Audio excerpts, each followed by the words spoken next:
about binary search trees, what they do, some below outline, how they're implemented in Python, a pseudocode, and their tree organization.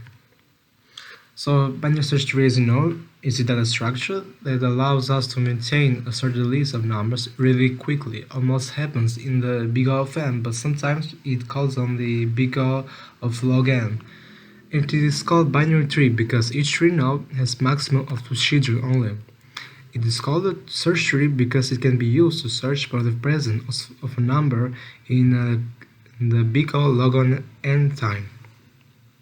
The property that separates a binary search tree from a label binary tree is that all the nodes on the left subtree are less than the root node, and all the nodes on the right subtree are more than the root node.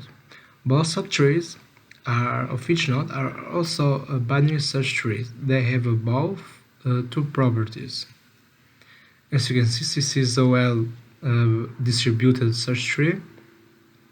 See, the 2 does not belong there because it is less than 3. On the left side it is correct because 4 is greater than 3 and less than 6.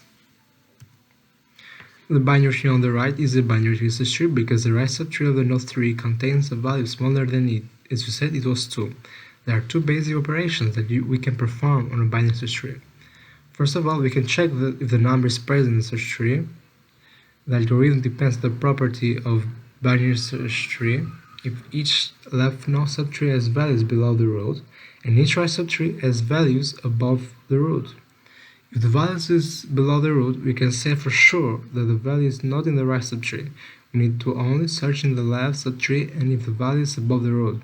We can say for sure now that if we have the value above the tree, the value is not on the left subtree because it is greater. We need to only search in the right subtree.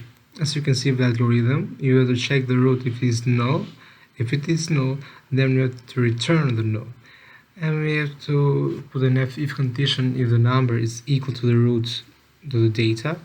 And we have to return the root, that sign, which is the column to the data, and the number is less than the root to the data. We have to return search of the root on the left side now.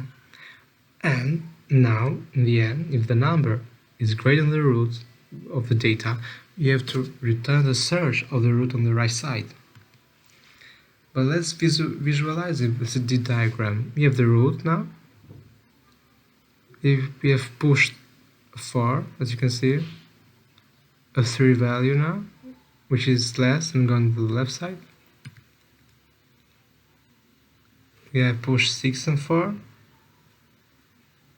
because 6 is less than 8 but greater than 3. Yes, it belongs there. Now I have to push 4.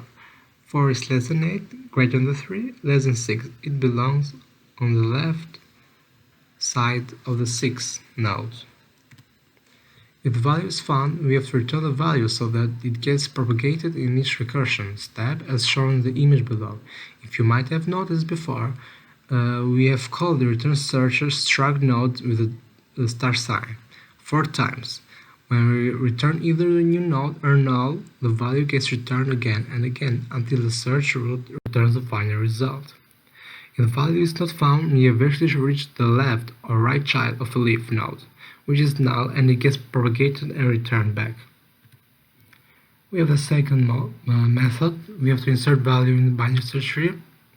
Inserting value in the correct position is similar to searching because we try to maintain the rule that the left subtree is less than the root and right subtree is larger than the root now. We have to keep going either right subtree or left subtree depending on the value, if it is greater or less. And when we reach the point left or right subtree is null, we put the new node there. If the algorithm and pseudocode, if node is equal to null, you have to return or create a new node with the data inside. If data is less than nodes of the data,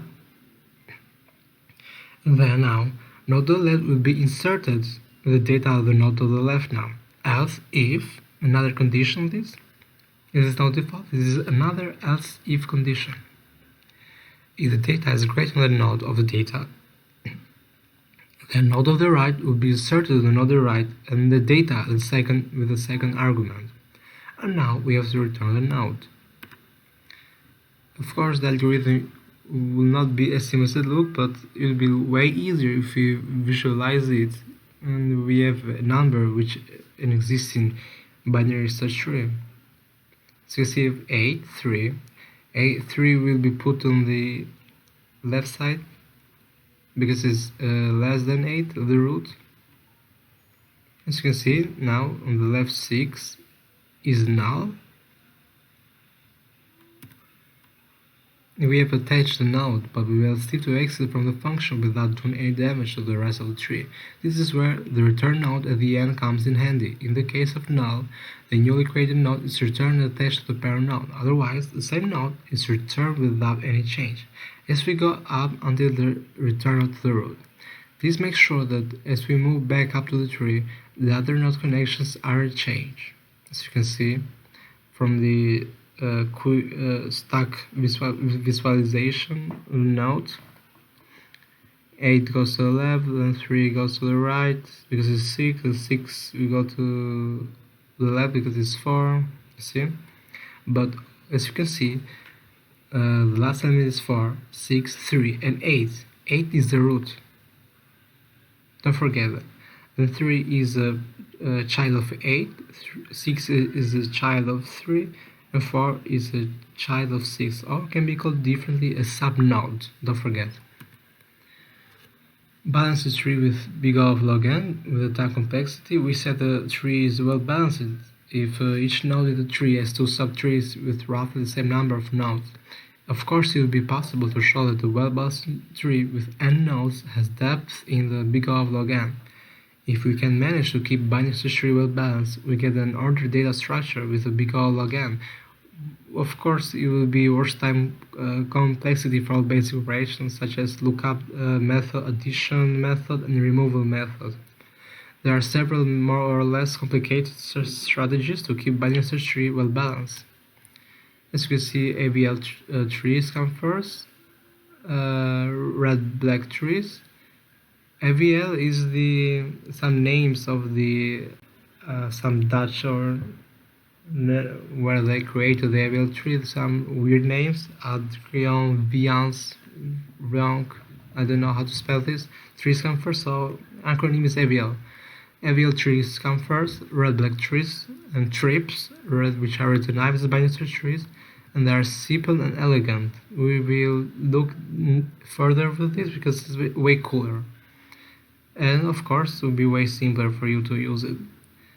The trips are randomized search trees. Yes, article for full description of trips.